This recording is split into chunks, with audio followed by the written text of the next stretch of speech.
Alright guys, listen, we're back with another breakdown from the Ghost. UFC Fight Night 184, Overeem versus Volkov. I'm only going to do a breakdown of the main event. There's actually a lot to think about in this fight, so check it out, just bear with me. So we're going to go over the basics at the start. Just the overalls of each fight, yeah? Alistair Overeem. I didn't even know he was called the Demolition Man, but anyway, age 40, so 40 years old, been in the game for a long time. 6'4", 234 pounds. So, you know, you're dealing with a heavyweight here, 6'4", 47 wins, 18 losses. I mean, altogether, that's what you're looking at. This about 60 fights. So, or maybe over 60. Yeah, over 60 fights. Been fighting for a while. He's never actually had a UFC belt, which I think is what he's after, and then he'll retire. Looking at Alexander Volkov, age 32. So I mean, looking at 8-year difference in age. Height 6'7". So you're looking at what? That's a 3-inch height advantage. They're both heavyweights. I believe Volkov also has a reach advantage as well, so this is going to be interesting. 32 wins, 8 losses. So I mean, Alistair looking at about 20 more professional fights than Alexander Volkov. They've both got a kickboxing background, which is why I think this fight overall will be one with striking, but not necessarily always on the feet. So I'm going to start with analysing Alexander Volkov and his abilities, what he can bring to the table in this fight. So I'm going to go to one common opponent that these two have, which is Derek Lewis. One of the first things you'll begin to notice when he's fighting a pressure fighter or someone who's got power, he's either tentative or he just doesn't do well against the cage. So he's always doing best while he's moving forward himself. So just looking at this little footage here, I'm going to slow this down.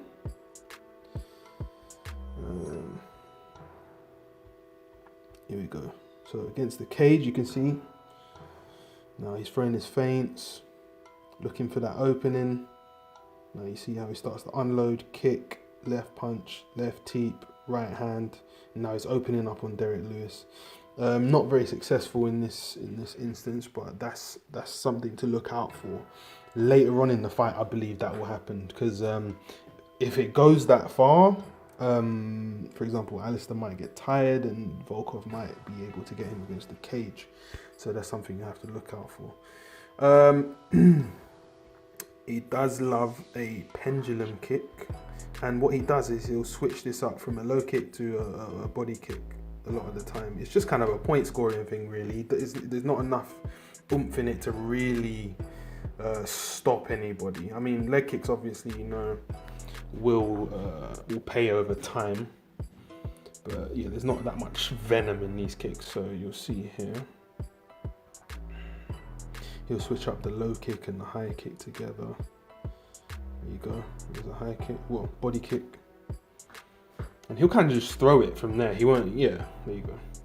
So he'll go high, low, middle, boom. See, that's something that I think you'll see definitely even in the beginning of the fight. I think Volkov will use that throughout the fight anyway. It's a very, I think he loves that kick, so. He's got very good straight punches. That's something I've noticed about Volkov. So in the Derek Lewis fight, even though he lost this fight eventually, there are some things to kind of take away from it. So because this is a common opponent he has with Alistair, he's very good at landing straight punches. Nice 1-2. You'll see here.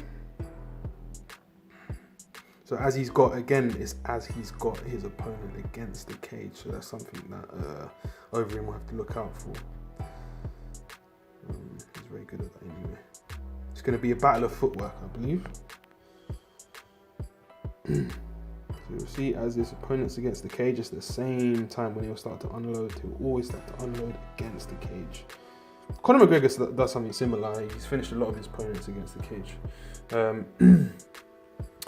Now, you'll notice throughout I don't know if any of you have seen this fight in its entirety, but he's very tentative, as he should be, really, against a power striker. So someone who's got power in their hands, which will be the case against Overeem, because Overeem's got that one-punch knockout power. Unlike Volkov does not have that one-punch knockout power. He's an accumulative striker, and he wins over time, at most by TKO.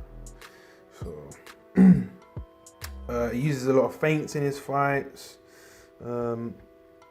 which again, you know, you're dealing with, you know, high-level kickboxers at this point. They're all going to use feints. And you'll actually notice defensively, he's actually really good defensively in striking. And I'll give you an example here. So this is a very common technique used by high-level kickboxers, with the lead arm as you retreat, and then circling away from the cage. So circling at an angle away from your opponent. So you see here, see that bridges arm there? And he'll circle away from his opponent, take the center of the cage back again.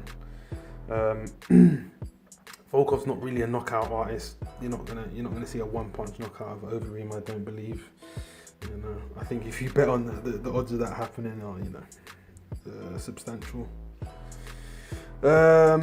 He's not very good off of his back. If you saw in the Curtis Blaydes fight, he's got some defense off of his back, but there's no offense, and he's kind of stuck. So I think that's something that Overeem's gonna actually take into consideration when he looks over his footage of Volkov. One thing I've noticed, if you look at the Curtis Blaydes, if we go to the Curtis Blaydes fight, doesn't check leg kicks very often, and I say that's an issue because you're looking at Overeem, who is his kicks are lethal. You know, one of the most powerful kickers in the heavyweight division, or in the UFC. Boom, you see that? That's one kick. You see Curtis Blaydes is actually switching stances in this fight, depending on where he is compared to Volkov. And I think you'll see that Overeem will probably employ a similar technique, a similar strategy to Curtis Blaydes in his fight against Volkov, to be honest, mixing up the wrestling with the striking, low kicks.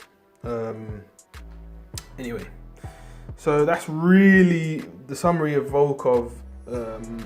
Is that he's got okay striking, he's got decent striking. He's not a one-punch knockout artist. He's not going to knock out Overeem, but what he will do is, over time, the strikes will accumulate. And as your opponent gets tired, he will TKO you. I've not really seen him do much else in the UFC. So if we move on to Overeem, now they've got a common opponent in Curtis Blaydes. Now I believe Curtis Blaydes actually beat both of these guys, so it's interesting. This is another common opponent. So you'll see from the get-go, Overeem is very footwork centric. He's very aware of where he is in the cage. So you'll see immediately comes out, takes the center of the cage. There's no playing about. Takes the center of the cage as well.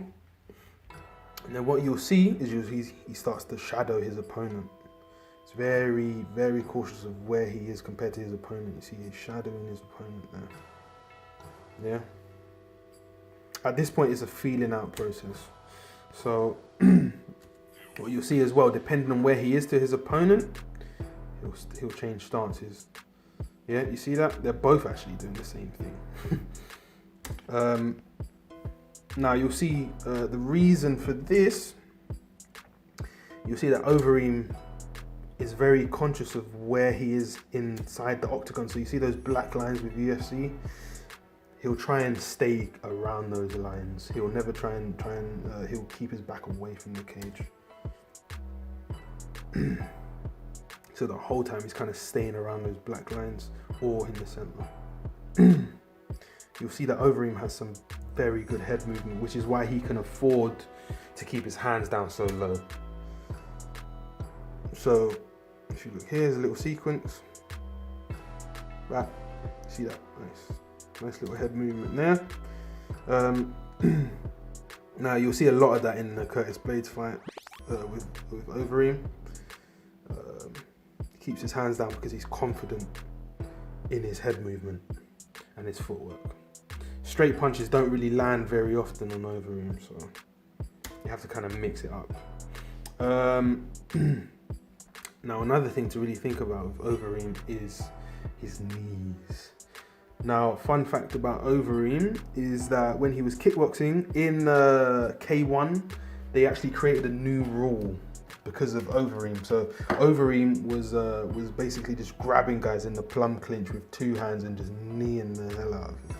And they had to create a rule because it was so easy for him to beat people. So they said you can only do a plum clinch for a certain amount of time, and you can only do it with one hand. So that's how dangerous this guy's knees were in his K1 days. So you see here, as your opponent comes in, boom, dirty, mate, dirty timing. Now, will we see that knee employed in this Volkov fight? I don't know, because Volkov's not really going to go for any takedowns. He's not that kind of fighter. But it is something to be taken into consideration. So you see, as his opponent comes in, so he doesn't always do it as they're going for a takedown. It's just as they come in. So, bang. You know what I mean? You'll see this again as well. He's got some dirty knees at 8 minutes. So you see, as Curtis Blades comes towards him, he's like, "Oh yeah, you want some? There you go, have some." Yeah, so he does this either against the cage or as his opponent's coming towards him as well. You see that a lot. He's actually got good, dangerous submissions off of his back as well.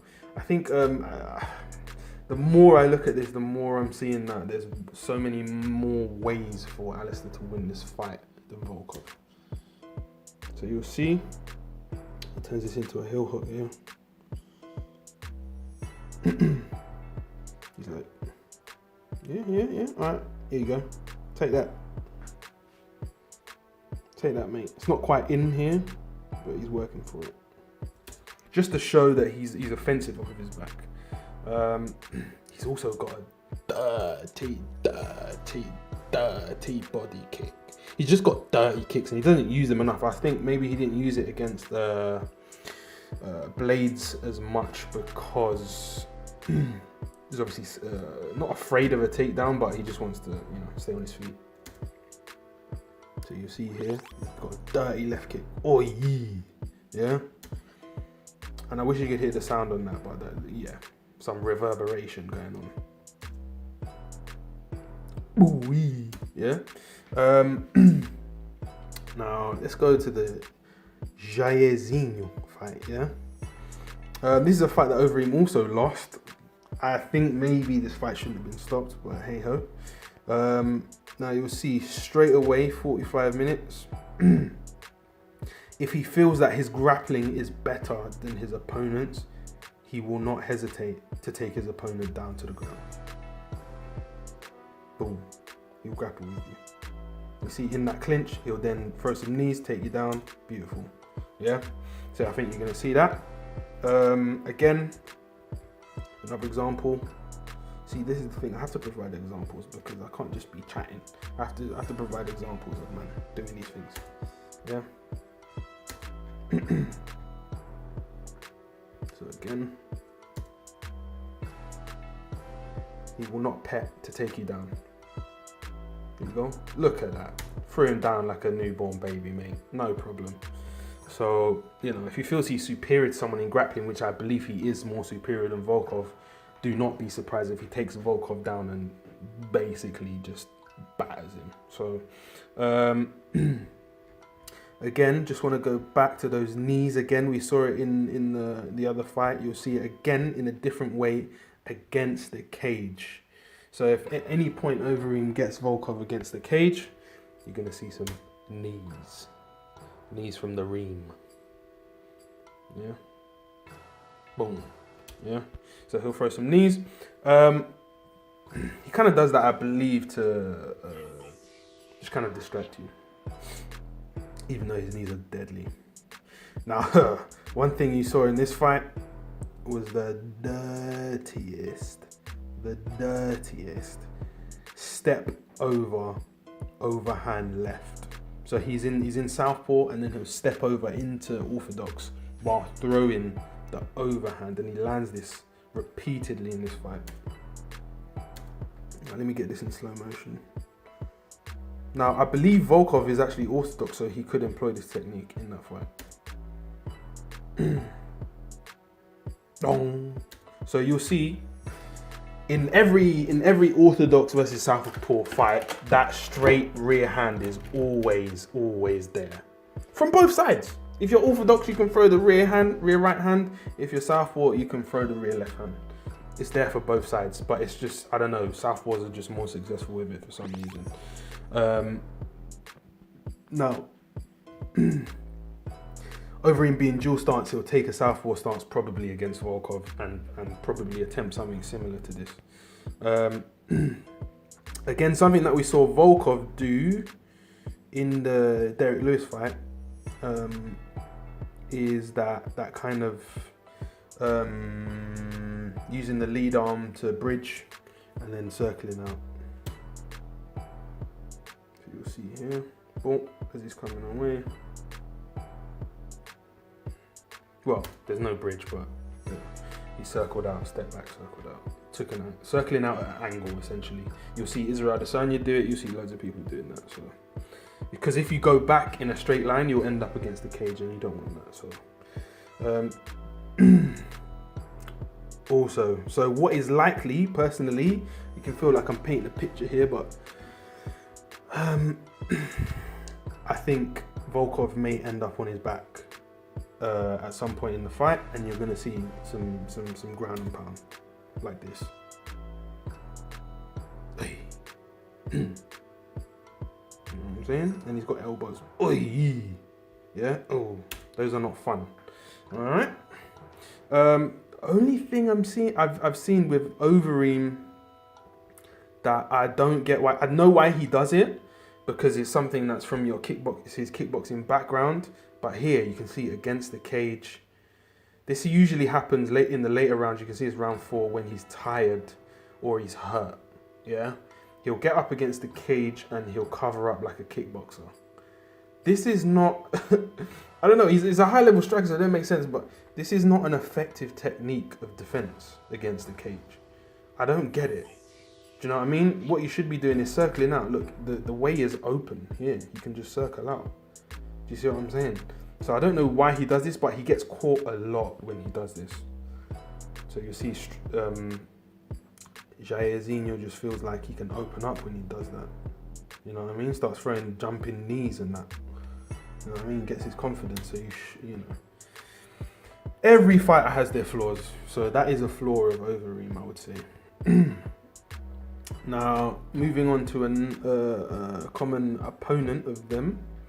Also is Stefan Struve. Now, they both fought a few years ago. One thing I just wanted to highlight from the Struve fight was teep defense, because Volkov likes to use teeps a lot, and I just want to demonstrate that Overeem has a defense against teeps. It's a standard defense used in most kickboxing and most Muay Thai. There you go, right there. So the parry down, parry away, step away from the direction of the teep. Yeah. So as he gets against the cage, Struve thinks, all right, I'm going for a little teep here. Got long legs, why not? Boom, flick it away, step away in the other direction. So yeah. One thing we know of is that Volkov is actually taller than Overeem. So one thing Overeem might need to employ, as we've seen him do on Stefan Struve, is staying out of range and then coming in to engage. So either you're out of range or you're in their chest. Yeah, there's no in between, because if you're staying at their range, they're gonna tee off on you all day. So stay out of range or you're in their chest. Yeah, and you'll see that here. So he's going to throw a nice overhand right. Boom. Overeem loves that overhand right, yeah. A few seconds later.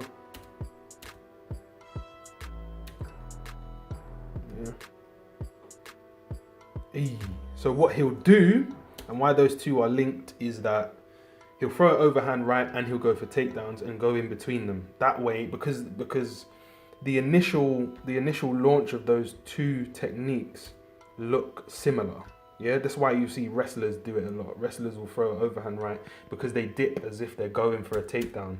Yeah. So that could either be an overhand right or a takedown. Yeah, you'll see that the dip is there. Dip, boom. Yeah. A lot of people get caught with that. Overall, I do believe if Volkov is to win, he'll win once Overeem is tired and against the cage. Yeah? Or maybe points. But that's it. He's going to win either by points or in the later rounds with TKO. That's what I think. Because he's not gonna just knock him out straight. That's the only real way I see Volkov winning that fight. If Overeem wins, it's going to be a knockout at any point, really, or a TKO by ground and pound, because you know he's got better grappling than Volkov, so you know he's going to mix it up. He's going to mix up the grappling with the striking. He's going to take him down. He's going to ground and pound, so it could be a TKO like that as well. I think the likelihood, I just think Overeem has too many ways to win this fight, personally. Just looking at their common opponents and the techniques we've seen them employ, I think Overeem wins by KO or TKO. But yeah, that's my call. Anyway, if you wanna see any more content like this, let us know in the comments. Like, subscribe. I'm out.